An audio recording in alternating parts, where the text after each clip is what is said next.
इसका बहुत बड़ा कारण है, शादी जो है वो एक कमिटमेंट मांगता है। जो लोग स्पोरेडिक रिलेशनशिप्स में, छोटे-छोटे रिलेशनशिप्स में कुछ-कुछ टाइम के लिए रहते हैं, कि साल 6 महीना इसको डेट किया, साल 6 महीना उसको डेट किया, ऐसे लोग जो हैं लॉन्ग टर्म कमिटमेंट से डरने लगते हैं। लिव इन रिलेशनशिप्स जी, जो शुरू हुए हैं, जी। ये भी एक बहुत बड़ा कारण है इसके पीछे, क्योंकि वो लिव इन में रह रहा है, उनके सारे जो नीड्स पूरे नीड्स हो हैं सब पूरे हो रहे हैं, तो उनको जी, नहीं लग रहा है कि ठीक है यार, कर लेंगे शादी जी, जब वो होगा। जी, तो आपको लग रहा है ये एक बड़ा कॉज है, आने वाला एक कंसर्न भी है जी। जिसपे। आप बिपाशा बासु का एग्ज़ाम्पल उठा सकते हैं। Hmm, she was in live in with John Abraham. And उसके बाद she moved out of that relationship, she was quite devastated. और उसके बाद उन्होंने शादी ही की, राइट? और शादी करके she has a baby now. Hmm, तो आप ये देखिए कि एक लेडी का settlement, even John Abraham got सही मैरिड बात, बिल्कुल। विद, हाँ। हुँ, सो सेटलमेंट जिसे कहते हैं वो तो शादी ही है। वो शादी ही है। स्टेबिलिटी आदमी तभी महसूस करता है क्योंकि लिव इन जो है वो ये गारंटी नहीं करता कि ये व्यक्ति मेरे साथ हमेशा रहेगा। आज के ज़माने में करियर को मैरिज से ज़्यादा प्राथमिकता दी जाती है, चाहे वो पुरुष हो चाहे स्त्री हो। और इसकी वजह से जो राइट टाइम ऑफ मैरिज है, उसको कंप्लीटली इग्नोर कर दिया जाता है। सेकेंडली कई बार होता है फेमिनिज्म के नाम पे, वुमेन लिब के नाम पे, खासकर जो वर्किंग गर्ल्स हैं, उनके पेरेंट्स और उनकी सराउंडिंग्स भी उनको उन चीज़ों पे अड़े रहने को कह देती है जहाँ पे अननेसेसरली केवल इशू क्रिएट करना है। मतलब वहाँ पे उनको ये दिखाया जाता है कि आप नीचे हो जाओगे अगर आपने कंपैटिबल हुए या आपने केयर की हुँ, तो आपकी नाक नीची हो जाएगी। जी, तो जी। बहुत कई बार मैंने खुद देखा है पेरेंट्स गलत राय देते हैं अपने बच्चों को। विवाह जो है, शादी जो है, वो एक लॉन्ग टर्म कमिटमेंट है, तो वो आप लाइफ टाइम जी। कमिटमेंट है। लोग उससे कतरा रहे हैं। मैरिज चाहे कोई भी ज़माना हो, उसमें लक फैक्टर को आप कभी भी इरेडिकेट नहीं कर सकते। कहते हैं अगर आपने दो दिलों को मिला दिया, दो लोगों को आपस में जोड़ दिया, जिनके रिश्ते अगर हमेशा के लिए कामयाब हो गए, तो उससे बड़ा पुण्य का काम कुछ और नहीं होता है।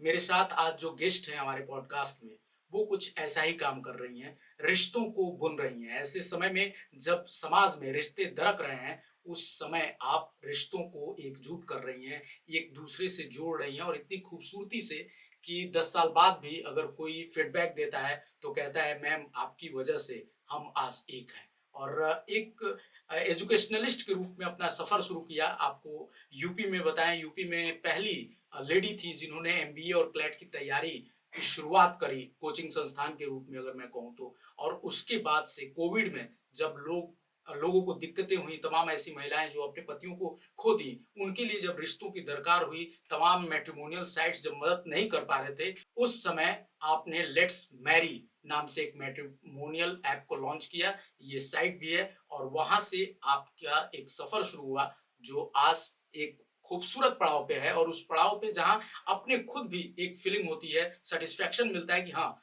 मैं जो समाज के लिए कर रही हूँ, वो जो मैंने सोचा था बहुत पहले, जो मैंने अपने दिमाग में मैं बुन रही थी, उसको आज धरातल पर उतरते हुए मैं देख रही हूँ। बहुत बहुत स्वागत है चारू श्रीवास्तव जी थैंक यू। आपको। मैम, जो मैं ये बातें इसलिए कह रहा था क्योंकि आज के समय में बहुत ही ज़रूरी हो गया है इस पे बात करना कि मैट्रिमोनियल साइट्स तो बहुत हो गए हैं, जी, लेकिन रिश्ते उस तरह से नहीं बन रहे हैं, जी, रिश्ते उस तरह से प्रगाढ़ नहीं हो रहे हैं, जो प्यार अपनत्व शायद आपके समय में जी, जब आप की अवस्था युवावस्था रही होगी, उस समय जो चीज़ें थी, जी, अब शायद वो चीज़ें दरक रही हैं। जी, वजह क्या है? क्या आप देखती हैं? क्योंकि जी, इस सफ़र में आप कोविड के बाद से अगर ये सफ़र आपने शुरू किया है, जी। तो उसके बाद से आपको क्या लगता है कि कहाँ दिक्कतें हैं? देखिए, एक तो सोसाइटी जो है इंडिविजुअलिस्टिक होती जा रही है। सो जो परिवार का कॉन्सेप्ट है, दाम्पत्य जीवन का कॉन्सेप्ट है, लोग जो हैं अपनी ज़िंदगी जीना चाहते हैं और जो कुछ भी आपको अनुभूति एक कपल के तौर पे होती है, वो खुशियाँ भी लोग बाहर ढूँढ लेते हैं और अल्टीमेटली उनका एम ये होता है only I should be happy. तो इसकी वजह से क्या है कि लोग, क्योंकि गिविंगनेस कम हो गई है और फोकस केवल खुद पे हो गया है, तो इसकी वजह से लोग ज़्यादा लोनली हैं। ट्रस्ट फैक्टर भी लोगों का एक दूसरे के साथ काफ़ी गिर रहा है क्योंकि लोग एक रिश्ता बनाने के बाद सडनली एक दूसरे को घोस्ट कर देते हैं। ये टर्म भी हमने अभी कुछ ही सालों में सुना है कि people ghost each other and communication suddenly break कर देते हैं रिलेशनशिप्स के कुछ ग्रो करने के बाद। सेकेंडली बहुत सारे ऐसे टर्म्स आ गए हैं, bread crumbing and there are an number of other situationship etcetera etcetera. So बहुत सारी टाइप्स ऑफ रिलेशनशिप्स ग्रो कर गई हैं जो स्पोरेडिक हैं, टेम्परेरी हैं and people are not ready to give a long term commitment. विवाह जो है, शादी जो है, वो एक लॉन्ग टर्म कमिटमेंट है, तो वो आप लाइफ टाइम जी कमिटमेंट है। लोग उससे कतरा रहे हैं। तो आपकी जो संस्था है, जो जी लेट्स मैरी आपने जी शुरू किया, तो ये किस तरह से काम करती है? अगर थोड़ा सा पहले आप जी इस पे देखिए, बताएं तो। मैंने जो है लेट्स मैरी, अब एक तो पैशन के तहत इसका इसका जन्म हुआ। दूसरी चीज ये है, इसमें मैंने थोड़ा सा अध्ययन किया। मैंने पोर्टल्स को स्टडी किया, जीवन साथी, शादी.com और बहुत सारे इस तरीके के पोर्टल्स हैं। और मैंने ये पाया कि वहाँ पे दो प्रकार की समस्याएं हैं। पहली तो ये है कि ऑथेंटिसिटी ऑफ अ प्रोफाइल, मतलब कि जिस प्रोफाइल पे हम ध्यान दे रहे हैं, हम जिसमें इंटरेस्ट शो कर रहे हैं, लड़का या लड़की, वो कितना सच अपने बारे में बता रहा है और उसकी इंफॉर्मेशन पे कितना विश्वास किया जा सकता है। एक ये समस्या थी। और दूसरी समस्या ये थी कि कंपैटिबिलिटी के नाम पर लोग हाइट, वेट, कास्ट, रिलीजन, इन सारी चीजों को मिलान करके मानते हैं कि कंपैटिबल हो गया, जबकि ये चीजें बिल्कुल भी मायने नहीं रखती।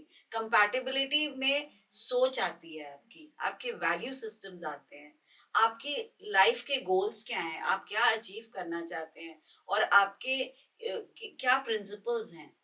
ये सारी चीजें, म्यूचुअल अट्रैक्शन, एक एक एक दूसरे के प्रति स्नेह होना, रिस्पेक्ट तो होना। ये जो स्नेह होना, रिस्पेक्ट होना जिसकी जी बातें कर रही हैं, उसको हम शब्दों में कैसे एलिब्रेट कर पाएंगे? मतलब क्या वहाँ पे आपके साइट पे कुछ अलग इसको एलिब्रेट करने के लिए कोई जगह है, नहीं या क्या नहीं, मतलब कैसे डिफरेंट है? देखिए, हम जो है, पहली बात ये है कि किसी को भी अपना क्लाइंट बनाते हैं, रजिस्टर करते हैं, तो हम कोशिश ये करते हैं कि हम उस व्यक्ति को और उसकी परवरिश, उसके परिवार को भली भांति समझ मतलब सकें। आप खुद रीच आउट करती हैं वहां तक? जी जी जी, ओके। बहुत डीपर स्टडी होती है ओके। हमारी उस इंडिविजुअल पे, ताकि हम उसकी इच्छाओं को भी जान सकें, उसको एक जीवन साथी से क्या चाहिए, एट द सेम टाइम उसके अंदर क्या प्रिपेयर्डनेस है मैरिज को लेके। तो हम इसको भी अंडरस्टैंड करने की कोशिश करते हैं और अपनी एक्सपर्टीज को भी यूज करते हैं कि इस व्यक्ति को, किस प्रकार का व्यक्ति जो है एक्चुअली सपोर्टिव रहेगा। तो हम 80% चीजें उससे प्राप्त करते हैं और 20% अपनी नॉलेज का भी यूज करते हैं उसके लिए लाइफ पार्टनर ढूंढने के लिए। एक व्यक्ति मान लीजिए है, उसकी शादी नहीं हो रही है, जी, अगर वो आपके साइट पे आता है, क्या क्या चीजें उसको करनी पड़ेंगी, कैसे वो आएगा? और सबसे पहले तो जी। हमसे एक बहुत डीपर लेवल पे संवाद जरूरी अच्छा, है। बातचीत होती है। हाँ, ओके। ठीक। तो चाहे वो वर्ल्ड में कहीं पे भी हो, आजकल ज़ूम के माध्यम से, गूगल मीट के माध्यम से बातें हो सकती हैं। वो एंड जनरली हमने देखा है कि लोग हमको अपनी निजी ज़िंदगी की वो बातें भी बता बता देते हैं, जो कि उन्होंने बहुत दिन से दबाई हुई होती हैं, मतलब वो सप्रेस जो की भड़ास होती हैं। होता है वो निकलता है। अब हाँ, कैथार्सिस जो हम्म। कहते हैं ना, जो लोग अपने बहुत सारे एक्सपीरियंसेस, नेगेटिव एक्सपीरियंसेस, उनकी कुछ अगर प्रेजुडिस डेवलप हुई है, कुछ उनके धारणाएं बनी हैं लाइफ में लोगों को लेके, या वो स्केप्टिकल हैं रिलेशनशिप्स को लेके, तो वो क्यों हैं, वो सारा सामने आ जाता है। तो हमें लोगों को समझने में, प्लस उनके करियर, उनके पैशंस, उनके लाइफ में क्या चीजें वो अचीव करना चाहते हैं, ये सारी चीजों फिर में भी उनको क्लैरिटी। दूसरे तरफ कैसे मिलवाती हैं आप? वो क्या वो प्रोसेस? हमारे खोज का हिस्सा है। ओके। पिछले 6-7 सालों से हम अपना डेटाबेस तैयार कर रहे हैं ओके। और डेटाबेस रोज के माध्यम पे तैयार होता है। तो जैसे कोई हमारा क्लाइंट बनता है, तो पहली बात हम ये देखते हैं कि इसके मतलब का कितने प्रोफाइल्स हमारे पास हैं, तो उसकी छटनी होती है। उसकी छटनी के बाद उधर बातचीत शुरू होती है और हम देखते हैं कि जब हम 20 लोगों से बात करते हैं, तो आप मान के चलिए कि 3 से 4 ही लोग हमें मतलब के मिलते हैं उसके, हम्म। और 3 से 4 ही लोगों में इक्वल एक्सेप्टेंस होती है उसकी प्रोफाइल की, या आई वुड से दोनों जगह एक्सेप्टेंस होती है। सो हम हमारा लार्ज डेटाबेस में से मात्र 10 to 20% डेटा ऐसा होता है जिसमें कि वहां पे एक्सेप्टेबिलिटी बनती है, कंपैटिबिलिटी बनती है, वहां दोनों लोगों को मिलाने का काम हम करते ये हैं। थोड़ा लफड़े वाला भी काम है, मतलब अगर शादियां सही आ, से नहीं हुई तो देखिए, कभी ऐसा मैं क्या? इस मामले में अत्यंत लकी हूँ, क्योंकि 25 साल में एक भी डिवोर्स ओके। मेरे माध्यम से नहीं हुआ। Every marriage of mine has worked. So इसमें मेरा क्रेडिट है, भगवान का क्रेडिट है, या आई डोंट नो उन लगभग कपल्स कितनी का। शादियां कराती होंगी महीने में या साल में? महीने में तो नहीं बता हाँ, सकते, साल। लेकिन साल में आप ये मान के चलो कि 8 से 10 शादियां होती हैं। ओके मैम, ज्यादातर इस तरह के जो मैट्रिमोनियल साइट्स हैं उस पे ट्रस्ट इशू जो हमने जी पहले बात की वो जी ज्यादा रहता है कि जी मतलब ज्यादा आजकल तो ऐसे केसेस आते हैं कि बहुत सारे लोगों ने कुछ भी अपना डाल दिया, फ्रॉड हो रहा है, और जी इस कारण से लोग घबराए रहते हैं। जी रिश्तों को बनाते समय मैट्रिमोनियल साइट्स पे उतना भरोसा नहीं रह जाता है, जी। क्योंकि लोग अभी भी ये सोचते हैं कि यार पहले के जमाने में जिस तरीके से चीजें होती थी, तो आपको क्या लगता है कि वो पिछला समय सही था या ये भी सही है, बस वहां पे एक सही तरीके से उसको उसका निरीक्षण करने की जरूरत है, या उसको सही तरीके से उसमें अपने आप को देखने की जरूरत है? देखिए, ऐसा है, मैरिज चाहे कोई भी जमाना हो, उसमें लक फैक्टर को आप कभी भी इरेडिकेट नहीं कर सकते। To best of the people, maybe they fail to make a good couple. So पहली चीज तो ये है कि लक फैक्टर पहले भी था किस्मत। और आज भी था, किस्मत लेकिन रहेगी तभी अच्छा मिलेगा। वो 30% है। Okay. 70% is what you make of your marriage. So वो आपकी इंटेंट फैक्टर है। तो अगर आपका इंटेंट, चाहे आप ऑफिस में भी काम करते हैं, जो व्यक्ति बना के चलना चाहता है अपने बॉसेस से, अपने कलीग से, वो हर जगह संबंध बना लेता है, और जो झगड़ालू प्रवृत्ति का होता है वो हर ऑफिस में कोई ना कोई इसको इश्यू होता है। सो सिमिलरली मैरिज में भी यही है कि अगर आप दो लोग इच्छुक हैं उसको वर्क करने के लिए, तो वो वर्कआउट हो जाएगी।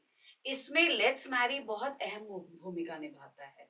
जो मैं आपसे कह रही थी कि हमारी मैरिजेस जी। फेल नहीं होती हैं, उसका बहुत बड़ा कारण है हमारी प्री मैरिज काउंसलिंग। सो हमारी प्री मैरिज काउंसलिंग में हम पहले तो पर्सनालिटी असेसमेंट करते हैं दोनों लोगों का, उनके व्यक्तित्व के हर पहलू को टच अपॉन करते हैं, चाहे वो उनका इंट्रा पर्सनल स्किल्स हो या इंटरपर्सनल स्किल्स हो, इमोशनल कोशेंट है, उनका एडवर्सिटी कोशेंट है, उनकी स्पिरिचुअलिटी है, उनकी फाइनेंशियल अंडरस्टैंडिंग्स हैं, लाइफ गोल्स हैं। तो हम इन सारे मुद्दों पे उनका असेसमेंट करते हैं, और दोनों को एक दूसरे के बारे में जितना डीपर नॉलेज दे सकते हैं वो हम कपल को देते हैं, कि इस व्यक्ति के साथ जो आप जीवन बिताने वाले हैं, इसका व्यक्तित्व, इसके इनर पर्सनालिटी ये है। उसके बाद इस व्यक्ति के साथ एक अच्छा रिश्ता बनाने के लिए, हार्मोनियस रिलेशनशिप के लिए आपको क्या चीजों का ध्यान देना पड़ेगा, इस पे हमारी पूरी काउंसलिंग होती है। उसके पेरेंट्स, क्योंकि हम लोग फैमिली ओरिएंटेड कंपनी है, हम लोग पेरेंट्स के ऊपर बहुत ध्यान देते हैं। हिंदुस्तान में शादी केवल दो जनों की नहीं होती, परिवारों की होती है। तो हम इस चीज पे दोनों को एजुकेट करते हैं कि इनके पेरेंट्स के साथ आपको कैसे मधुर संबंध बनाना है, और उनकी स्पेसिफिक नीड्स को अंडरस्टैंड करना है। कई पेरेंट्स डायबिटिक हो सकते हैं, हार्ट पेशेंट्स हो सकते हैं, किसी का सिंगल पेरेंट हो सकते हैं, तो उनके अंदर लोनलीनेस फैक्टर हो सकता है, तो उनको अकेला ना छोड़ा जाए, या उनके साथ कम्युनिकेशन स्ट्रांग रखा जाए। तो ये चीजों की सेंसिटिविटी हम देते हैं, और कपल उस मैरिज में अच्छे से एडजस्ट कर जाए, इसके लिए हम लोग 1 साल तक उनके साथ जुड़े रहते हैं शादी के बाद। अच्छा मैम, जब ये बातें होती हैं कि एक दूसरे को परस्पर समझने की जो बात आप कर जी रही हैं, उसमें कई अभी हाल में बहुत सारे ऐसे केसेस आए जहाँ पे जैसे अतुल सुभाष का जी केस बहुत बड़ा केस था। तो जी। जब इस तरह की चीजें आती हैं, वो भी एक लव मैरिज थी, और शायद साइट्स के जरिए ही देख के मतलब साइट के जरिए हुई जाके थी। शादी हुई थी। तो ऐसे में जब ये रिश्ते बनते हैं जी और बाद में इतनी खटास आती है कि एक पुरुष को आत्महत्या तक करना पड़े, जी। उसके पहले वो वीडियो जारी करता है, तो आखिर रिश्तों में इतनी खटास कैसे आ जाती है? आप अगर वहां पे देख के जाते हैं, वहां देख के जाके आप शादी कर रहे हैं, स्टार्टिंग में सारी चीजें अच्छी रहती हैं, तो अचानक से ये क्या हो जाता है कि फिर इतने ज्यादा? यहाँ पे जी। संवेदना अ, बहुत लो है। अगर आप इस पर्टिकुलर केस की बात करें, अब इस तरह के कई केसेस सामने संवेदनशीलता आए। जो है ही नहीं। जी। और इसमें जो है, जो हमारी प्री मैरिज काउंसलिंग है, ये मेरा मानना ये है, अगर उनको इस तरीके की गाइडेंस मिली होती, एक दूसरे को केयर, एक दूसरे को सपोर्ट करने पे, अगर उनको लड़की को थोड़ा सेंसिटिव किया गया होता, तो ये एपिसोड नहीं होता। सेकेंडली कई बार होता है फेमिनिज्म के नाम पे, वुमेन लिब के नाम पे, खासकर जो वर्किंग गर्ल्स हैं, उनके पेरेंट्स और उनकी सराउंडिंग्स भी उनको उन चीजों पे अड़े रहने को कह देती है जहाँ पे अननेसेसरली केवल इशू क्रिएट करना है। मतलब वहां पे उनको ये दिखाया जाता है कि आप नीचे हो जाओगे अगर आपने कंपैटिबल हुए या आपने केयर की तो आपकी नाक नीची हो जाएगी। तो बहुत कई बार मैंने खुद देखा है पेरेंट्स गलत राय देते हैं अपने बच्चों को, खासकर जो लड़कियां स्वावलंबी हो चुकी हैं, उनका करियर बन चुका है, तो उनको ये लगता है कि ये डिग्रेडेड है कि मैं अपने हस्बैंड के वीक वीक टाइम्स में उनको सपोर्ट करूं या उनकी बात को एक मतलब हम एक कॉमन ओपिनियन पे आए। सो इसमें गलत तरीके की गाइडेंस जो मिलती है उसका भी बहुत बड़ा रोल है। सेकेंडली मैं यहाँ पे एक बात और कहूंगी कि जो अतुल सुभाष ने किया उसको हमें बिल्कुल भी ग्लोरीफाई नहीं करना चाहिए, क्योंकि परेशानियां हर प्रकार की आती है, बहुत प्रकार की आती है। आत्महत्या सोल्यूशन नहीं था इस पर्टिकुलर केस में भी। आत्महत्या सॉल्यूशन नहीं है, लेकिन मैम ये जब इस तरह की बातें आती हैं तो जो हम लोग बात कर रहे थे कि आज का जो यूथ है वो कहीं ना कहीं इतना अपने काम के पीछे या इतना आजकल जो रश है, भाग दौड़ है, करियर ओरिएंटेड, उसमें चीजें आगे निकल जाती हैं, कई बार उम्र ज्यादा हो जाता है। तो आपके पास जो इस तरह के केसेस आते हैं उसमें क्या ज्यादातर ऐसे केसेस आ रहे हैं आजकल कि उम्र ज्यादा हो गई, अब शादियां नहीं हो रही हैं इसलिए जी हमें शादी करनी है, जी या किस किस तरह के केसेस जी मोस्टली? जी। आज के ज़माने में करियर को मैरिज से ज़्यादा प्राथमिकता दी जाती है, जी। चाहे वो पुरुष हो चाहे स्त्री हो। और इसकी वजह से जो राइट टाइम ऑफ मैरिज है उसको कम्प्लीटली इग्नोर कर दिया जाता है। जैसे जैसे आप बड़े होते हैं, परिपक्व होते हैं, आपके अंदर झुकने की और बेंड होने की, या मैं कहूँ कि एडजस्टमेंट्स की क्षमता कम होती जाती है। आपकी लाइफस्टाइल, आपकी सोच में एक रिजिडिटी आती जाती है। तो जब आप कम उम्र में शादी करते हैं, आपकी कंपैटिबिलिटी और एडजस्टमेंट्स स्टैब्लिश करने की क्षमता कहीं ज्यादा होती है। तो ये जो एज बढ़ के शादी हो रही है इस कारण से इसमें दिक्कतें आ रही हैं। इससे दिक्कत बहुत आ रही हैं। और जो बायोलॉजिकल क्लॉक है विमेन उसमें की, भी दिक्कत है। उसमें तो बहुत ज्यादा दिक्कत है और उस पे लोग बात भी नहीं करते हैं।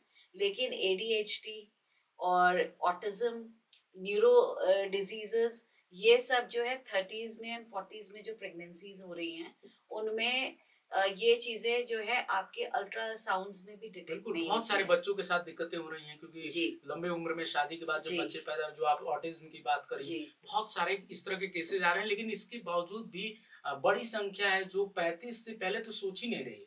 जबकि मुझे लग जी रहा है कि एक समय था कि 20-22 के बाद पेरेंट्स सोचना शुरू कर देते कि अब बच्चे की शादी करनी है, और उसके बाद जो आपने कहा कि समझने की भी वो समय देखिए, रहता था। बायोलॉजिकली तो आपको खुद पता है कि even in the teens a person is ready to get married, but थोड़ा मेच्योरिटी आने में, इमोशनल मेच्योरिटी आने में थोड़ा समय लगता है। तो I think ideally for a girl and a boy both getting married in 20s is ideal. 20s या 25 तक भी जाए तो कोई बहुत वो नहीं। 20s आपको लग रहा है मतलब कि जो लिव इन रिलेशनशिप्स जी जो शुरू हुए हैं, जी ये भी एक बहुत बड़ा कारण है इसके पीछे, क्योंकि वो लिव इन में रह रहा है, उनके सारे जो नीड्स पूरे नीड्स हो। हैं सब पूरे हो रहे हैं, तो उनको जी नहीं लग रहा है कि ठीक है यार कर लेंगे शादी जी जब वो होगा। जी तो आपको लग रहा है ये एक बड़ा कॉज है, आने वाला एक कंसर्न भी है जी। जिसपे? आप विपाशा बासु का एग्जाम्पल उठा सकते हैं। She was in live in with John Abraham, and उसके बाद she moved out, when she moved out of that relationship she was quite devastated.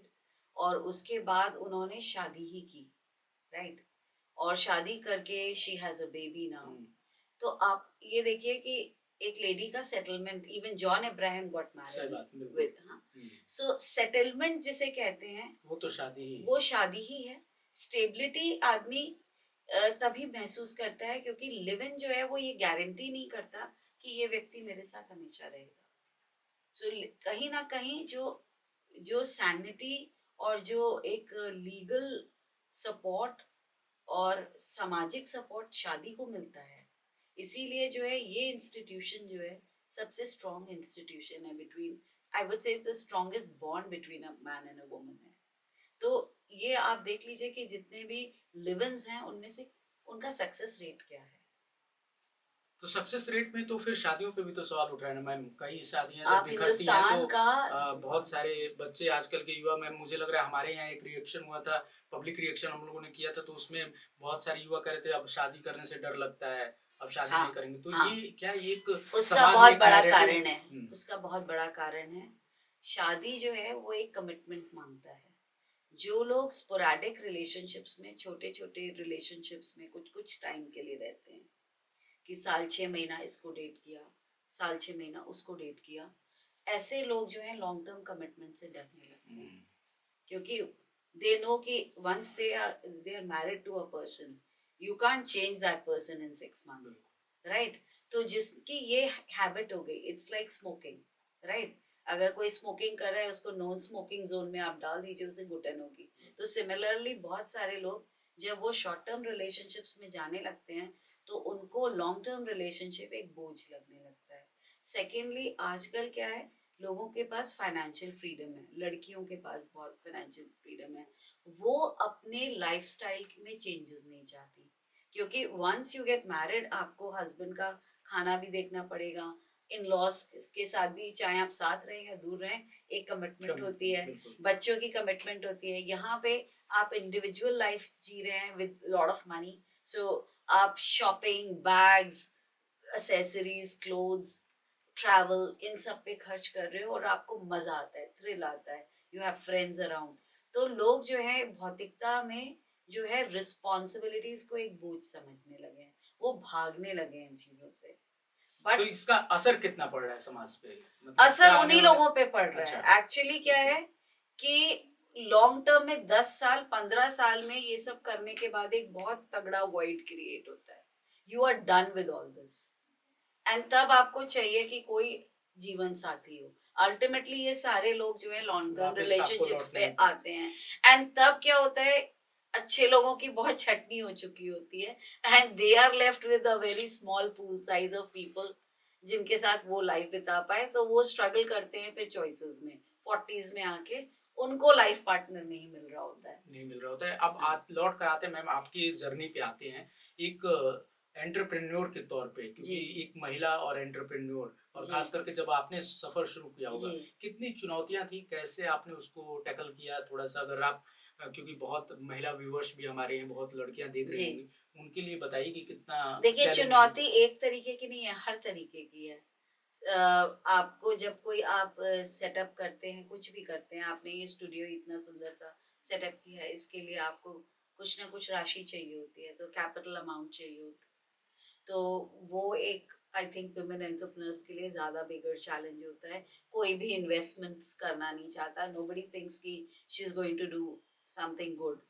और लोग डिस्करेज करते हैं कि अरे फलानी इतनी बड़ी कोचिंग है, वो चल रही है, उसके आगे तुम कैसे टिकोगे, और इतने बड़े बड़े एप्स हैं, वहाँ पे करोड़ों की फंडिंग है, तुम, you are nothing, how would this start. तो यू एंड इससे ज्यादा तो बेकार कुछ हो ही नहीं सकता जो आप करने की कोशिश कर रहे हो, ये बड़ा रिस्की है। तो एक तो ओपिनियंस, और फंडिंग कोई नहीं देना चाहता, ओपिनियंस नेगेटिव बहुत लोग देते हैं, सो ये एक बड़ा चैलेंज होता है। सेकेंडली, जो सबसे बड़ा चैलेंज है वो आपकी अपनी सोच है। आप बहुत सारे अच्छे आइडियाज दिमाग में लेके चलते हो, लेकिन आप उन्हें इम्प्लीमेंट नहीं करते हो, आपके अंदर का खुद का ही एक रेजिस्टेंस होता है। सो आई थिंक अगर आप इम्प्लीमेंट करते चले जाओ, कौन क्या कह रहा है, जो भी आपके मीन्स हैं उनको आप अगर लगाते हो स्मार्टली एंड कैलकुलेटेड रिस्क लेते हो, तो आई थिंक आप छोटा ही चलोगे, छोटा छोटा करके ही, बट आप over a period of time आप देखोगे जहां से आप चले थे उससे तो आप बहुत आगे निकल गए हो, एंड आपने सब्सटैंशियल समाज के लिए भी इम्पैक्ट क्रिएट कर दिया है और अपने लिए भी एक जगह बना ली है। तो वो चलने से ही होगा। तो एक तो ये चीज है। बाकी आपको सपोर्ट में दिक्कतें आती हैं, आपको पुरुषों के साथ काम करने में भी दिक्कतें आती हैं, क्योंकि कई बार वो वुमन लीडरशिप को एक्सेप्ट नहीं करते हैं। तो वो कई बार डायरेक्टली भी बोल देंगे और कई बार इनडायरेक्टली वो कुछ ऐसी चीजें करेंगे, आपको अनकंफर्टेबल करेंगे, to end they themselves are telling you in a way that they are not liking your leadership। तो इस तरीके के तो biases। लेट्स मैरी को आपने कैसे कैसे शुरू किया, मतलब कहाँ से फंड लाई, या अपने पास फंड था? हमने अपने पास से ही फंड्स लगाए हैं आज तक। और मैंने लेट्स मैरी एक अलग सोच भी रखता है। We are trying to create women entrepreneurs. So pilot project मैंने अपनी सिस्टर के साथ बैंगलोर में किया। वो 45 साल की उम्र तक हाउसवाइफ थी और उन्होंने 20 साल अपनी शादी में अपने बच्चों को रेज करने में लगाया था। तो मैंने लेट्स मैरी का पूरा कॉन्सेप्ट उन्हें बताया और उनको मैंने जोड़ा सबसे पहले। तो I wanted her to become an entrepreneur from a housewife. तो उन्होंने चीजों को समझा और बहुत ही बढ़िया तरीके से किया।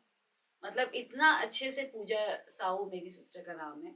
सो उनको मैं जब इस बिजनेस में लाई तो उन्होंने जिस तरीके से काम किया वो बहुत ही कमेंडेबल। उन्होंने एक तो 200% दिया और वो हर क्लाइंट के लिए इतनी जान से काम करती हैं और इतना डिटेल में समझती हैं, नेटवर्क लोगों को कनेक्ट करती हैं, लोगों के साथ पेशेंटली हैंडल करती हैं। बीच में किसी ना किसी का आपस में कुछ वाद विवाद भी होता है, उन्हें रिजॉल्व करती हैं।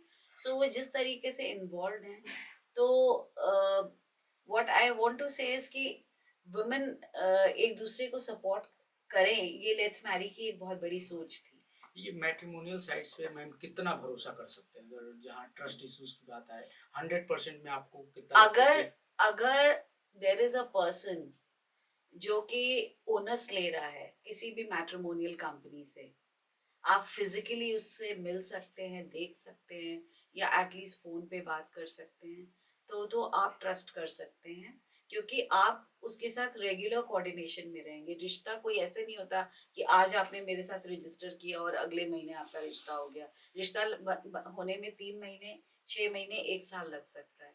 सो वो जो रिलेशनशिप मैनेजर होगा या जो भी व्यक्ति उस कंपनी में आपके साथ जुड़ा हुआ है, वो लगातार आपके साथ जुड़ा रहे, आपका संवाद उससे बना रहे, वो आपको समझे, आपकी जरूरत को समझे और वो वेरीफाई करे दूसरे साइड पे कि जो आपकी रिक्वायरमेंट है कि वो क्या उस परिवार से पूरी हो रही है, उस लड़की या लड़के से पूरी हो रही है, उसके साथ आपका सामंजस्य बैठाए। अगर कोई ये सेवाएं दे रहा है आपको तो वो कंपनी विश्वसनीय है। जो केवल डेटाबेस एल्गोरिथम बेस्ड केवल कंप्यूटर पे मैच हो रहा है और आप उसको लेफ्ट राइट स्वाइप कर रहे हो, वो जो है वो Tinder, Bumble, Jeevansathi et cetera et cetera, I don't think so they are to be trusted until unless कोई खुद बैठ के उन्हें वेरीफाई ना करे। ये बताइए, आपके पास ऐसे क्लाइंट आते हैं जो गोत्र, जाति, धर्म इन सब चीजों को लेकर आते हैं, भैया हमको तो इसी गोत्र में चाहिए, गोत्र को तो मैं नहीं एंटरटेन करती। अच्छा। इतना मैं माइक्रो मैनेजमेंट नहीं कर सकती। बट हाँ, लोग अगर इस तरीके से कहते हैं कि हमें हिंदूज में शादी करनी है या पंजाबीज में शादी करनी है या हम ब्राह्मण्स में नहीं, करेंगे। ब्राह्मण्स में बहुत सारे होते हैं जो अपने गोत्र में जाते हैं कि नहीं, हमें हाथ जोड़ लेती अच्छा, हूँ ओके, वही मैं बिकॉज पूछ इतना आते हैं कि नहीं इस तरह के लोग? आते हैं, बहुत कम आते हैं। अच्छा, कम आते हैं। हाँ, अब कम हो गया। ओके, तब तो ये तो अच्छी बात। अब जैसे पहले मेरा मानना ये था कि ब्राह्मण्स जो होते हैं वो केवल अपनी कास्ट में करना चाहते हैं, ठाकुर अब ये बैरियर्स टूटे हैं? ये बैरियर्स कम से कम 30 से 40% टूट चुके हैं। मतलब मिश्रा लोग कहीं और भी करना चाहते हाँ हैं? हाँ, ओके, बिल्कुल, बस बिल्कुल। लड़की अच्छी मिल जाए या लड़का अच्छा मिल जाए। हाँ, और ये भ्रम भी उनके ना कास्ट को लेके टूटते हैं जब 3-4 साल वो स्ट्रगल कर चुके होते हैं अपनी कम्युनिटी में। तो ये है कि जब नहीं मिल रहा होता तब झुकना पड़ता है, लेकिन पहले वो यही चाहते हैं कि झुकना नहीं है, आई वुड से समझ आती है कि इंसान है। नहीं, मुझे ये लग रहा है कि पहले तो गोत्र को मिलाया और इसको मिलाया, लेकिन रिश्ते नहीं मिले तो फिर कहा चलो जो मिल जाए उसमें कर ले। एक्चुअली क्या है कि पहले के जमाने में एक दूसरे को रिश्तेदारी में रेकमेंड करते थे, आज वो खत्म हो गया है। आज आपके बच्चे का मैं कोई ओनर्स नहीं लेना चाहती अगर मैं आपसे, रिस्क है।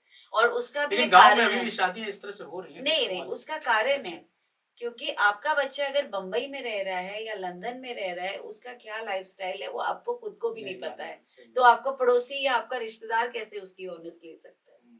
सो आज के जमाने में डिस्कनेक्ट है फैमिलीज के अंदर, रिश्तेदारी के। पहले बच्चा पला बड़ा अपने सामने हुआ करता था, उसका लाइफस्टाइल हमें पता हुआ करता था। आज की तारीख में लाइफस्टाइल वही है जो सोशल मीडिया पे थोड़ा बहुत दिख रहा है। सोशल मीडिया से ही पता कर लेंगे कैसी लाइफस्टाइल है। हाँ, सो इससे ज्यादा तो लोग रिस्पॉन्सिबिलिटी नहीं लेना चाहते। बात तो सही है। हाँ, और इतने खुल के वो बच्चा भी आपको अपने बारे में नहीं बताएगा क्योंकि बहुत सारे, अब जब बड़ी उम्र में शादियां होती हैं तो कहीं ना कहीं उनकी लव रिलेशनशिप्स, उनके रोमांस, उनके ब्रेकअप्स, इन सब की एक हिस्ट्री बन चुकी होती है। तो वो हिस्ट्री जो है वो अपने रिलेटिव से नहीं शेयर करता है। उसके जो ट्रॉमास होते हैं या इमोशनल कुछ इश्यूज होते हैं वो नहीं शेयर करा होता है, और शादी में उसका इम्पैक्ट आ सकता है अगर आपने उसको ठीक से समझा नहीं है। तो वो तो मैट्रिमोनियल साइट्स पे भी तो उसको हाइड कर सकता है वहाँ। एग्जैक्टली, दिस इज हाँ। What I am saying, that hmm. You need a person जो कि इन चीजों को समझे आपके लिए, एक सूत्रधार का काम करे। फिजिकली एक इंसान होना चाहिए जो इन चीजों को समझे, इंसान पे टाइम स्पेंड करे, उधर भी और इधर भी। तो लेकिन लोगों के पास मैम टाइम नहीं है, वो कहाँ टाइम दे पा रहे, वो तो बस वहां पे गए, उन्होंने एक चीजें तभी तो वहां हमारे से जैसे उठाई। लोगों की जरूरत है। तो इसको एक्सपेंड करने के लिए क्या कर रही हैं फिलहाल अपने मैं चीजों एक्सपैंड को करने पूरा? के लिए अपने जैसे महिलाओं को आमंत्रित कर रही हूँ वो मेरे से जुड़े, क्योंकि जो महिलाओं ने 25-30 साल शादी के बिताए हुए होते हैं, उन्होंने शादी के उतार चढ़ाव देखे होते हैं, रिश्ते देखे होते हैं, कुछ दुनिया देखी होती है, उनके अंदर ये सेंसिटिविटी होती है चीज़ों को भापने की, और लोगों को जोड़ने की भी एक महिलाओं के अंदर जितनी क्षमता होती है निस्वार्थ जोड़ने की, तो वो मैं उस तरीके की महिलाओं को जोड़ के दुनिया में जहाँ जहाँ इंडियन डायस्पोरा है और जहाँ जहाँ अरेंज मैरिजेस होती हैं वहां सब में पहुंचना चाहती हूँ। केवल अरेंज मैरिजेस तक या लव लव मैरिज वाले मैरिज भी आ हम नहीं सकते? करा सकते, अच्छा। दो लोगों के बीच में प्रेम पहले से क्रिएट नहीं कर सकते, हम अरेंज मैरिज के थ्रू ही कर नहीं, अगर सकते कोई हैं। लव मैरिज वाला ऐसे आए आपके पास फोन एक करके हुआ कि है मेरे हाँ पास वही केस मैं कह रहा ऐसा, हूँ कि वो उसने फोन किया हो कि मैम कुछ हुआ करा हुआ दीजिए। मेरे साथ ऐसा। और कुछ ऐसे भी केसेस आते हैं क्या कि लड़की लड़की ने फोन करके वो किया हो कि हमारे पेरेंट्स तक आप पहुंच जाइए और उनका पहले से नहीं, लव। ऐसा हुआ था कि पेरेंट्स ने हमको रजिस्टर किया था, ओके।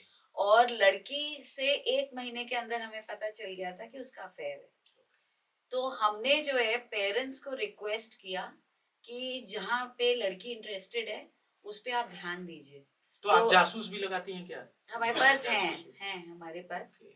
लेकिन वो इलीगल है इंडिया में। हाँ। तो इसलिए हम जो इंफॉर्मेशन एक्सट्रैक्ट करते हैं हाँ वो उसका बताएं। कोई डॉक्यूमेंटेशन नहीं डॉक्यूमेंटेशन होते नहीं, हैं। लेकिन फिर भी अगर कोई पेरेंट्स अगर चाहता हो तो इस तरह से आप लोग करते होंगे, उसके बारे में हम नहीं जानकारी। करते हैं, ओके। एजेंसीज हैं इंडिया में, एजेंसीज। हम उन्हें एजेंसी से कनेक्ट कर ओके। देते हैं। तो आपका विश्वास लव मैरिज पे ज्यादा है या अरेंज मैरिज पे? मेरा विश्वास मैरिज पे बहुत है, चाहे वो अरेंज वे में हो चाहे लव लव के थ्रू हो। लंबा चले, हाँ टिका हाँ टिका हाँ रहे, हाँ ताकि ऐसी दिक्कतें ना आए कि जी जिसमें। जी, अरेंज एंड लव दोनों मैं माध्यम मात्र समझती हूँ। ये तो बात सही है कि एक माध्यम है जिसमें लव मैरिज और अरेंज मैरिज कोई भी हो, लेकिन ऐसा सिस्टम हो जिसमें ये जो तलाक के इश्यूज, खासकर देखिए अब आजकल तो कितने सारे क्रिकेटर्स जिसको लोग आइडल हम्म, मानते हैं, हार्दिक जी पांड्या, जी शिखर धवन, मतलब जी लाइन लगी हुई है। जी चहल अभी तो नाम चल रहा है, जी कोई डाइवोर्स तो नहीं हुआ है, लेकिन ये मतलब ये जब केसेस आते हैं जिसको लोग आइडल मानते हैं या जो जी बड़े चेहरे हैं, तो ये आपको लगता है ये पूरे सोसाइटी पे भी इम्पैक्ट डालते हैं लड़कों के अंदर, जो अभी डर की हम लोग बातें कर जी। रहे थे। तो ये जो रिश्ते दरक रहे हैं इसके पीछे वजह, जो मैंने वही कहा कि देखिए लव मैरिज पहले देख। सेलिब्रिटीज के साथ क्या होता है कि उनको इतनी ज्यादा लाइमलाइट मिलती है, उनको दुनिया इतनी पूछ रही होती है कि कहीं ना कहीं ईगो उनका बहुत ज्यादा डेवलप कर जाता है। तो वो अपने लाइफ पार्टनर को भी कहीं ना कहीं अपने से नीचा समझने लगते हैं, और लाइफ पार्टनर्स कई बार उनके सेलिब्रिटीज नहीं होते हैं, आम समाज में से बिल्कुल। होते हैं। तो वो उन लोगों के साथ वो कंपैटिबिलिटी बैठाने की एफर्ट्स छोड़ देते हैं, उनको लगता है कि मैं उसके लिए और भी ये दोनों सेलेब। तरफ से होता है। हाँ हाँ, ऑफ दोनों कोर्स तरफ ऑफ कोर्स। से जी। तो वहां पे रिश्ता कमजोर होता है, सेलिब्रिटीज के केस में ये होता है। और दूसरा मेरा एक बहुत स्ट्रॉन्ग मानना है कि जहाँ विकल्प होते हैं वहाँ संकल्प कमजोर होता है। सो जहाँ आपको बहुत अपॉर्चुनिटीज दिख रही हैं कि this one is also after me, that one is also after me, तो आप डाइवर्ट होके जो हीरा आपके घर में होता है उसको आप उसकी खो वैल्यू देते नहीं हैं। देते हैं। सही बात है मैम। महिलाओं और लड़कियों को और पुरुषों को भी जाते जाते आप क्या संदेश देना चाहेंगी, मतलब खास करके शादी ब्याह रिश्तों को आपस में जोड़ने जी और रिश्तों के अपनत्व के नाम पे, चूंकि आप बड़ा काम कर रही हैं, जी बड़े पुण्य का भी काम है, मैंने जी पहले ही कहा, तो क्या आप उनको कहना चाहेंगे, क्योंकि आज के समय में सबसे जो तेजी से गिर रहा जी है वो रिश्ता ही है, जी अपनत्व है। जी। जी। तो पहली बात तो ये है, एक पूरा गांव लगता है किसी भी एक इंसान को रेज करने में। So nobody is an island in their cells. तो हर इंसान को दूसरे इंसान की जरूरत है। आप शादी करें या ना करें, ये आपका निजी डिसीजन है, खुद का डिसीजन है। लेकिन जो लोग शादी कर रहे हैं वो उसको निभाने की 100% कोशिश करें। अपना व्यवहार जो है बिल्कुल रिस्पेक्टफुल और आदर पूर्वक रखें, प्रेम पूर्वक रखें अपने स्पाउस के प्रति, उसके परिवार के प्रति, और कमिटेड रहें अगर आप मैरिज कर रहे हैं तो। कमिटेड रहें अगर आप मैरिज कर रहे हैं तो। और ये थी हमारे साथ चारू श्रीवास्तव जी। बहुत ही क्लियर शब्दों में, बहुत ही आसान लफ्जों में कहा कि रिश्तों को बुनने के लिए, जो पिरोने के लिए जिस तरह के कमिटमेंट की जरूरत है, वो आज की युवा पीढ़ी उससे भाग रही है और उसी को बचाने की जरूरत है। अगर आपने समर्पण दिखाया अपने रिश्तों में, अपने प्यार के प्रति, तो फिर ये रिश्ते चलेंगे और ऐसे नहीं दरकेंगे जैसे आज के समय में दरक रहे हैं। मुझे पूरी उम्मीद है कि आपको ये पॉडकास्ट बहुत पसंद आई होगी। इसको शेयर करिएगा, क्योंकि ये जो कहानी है, ये जो रिश्तों की बातें हैं, ये जो अनुभव की बातें हैं जो चारू मैम के साथ सामने आई, ये बहुत ज़रूरी है आज के समाज के लिए, युवा पीढ़ी के लिए। तो मिलते हैं किसी अगले वीडियो में किसी और सेलिब्रिटी के साथ। देखते रहिए 24 अड्डा। नमस्कार।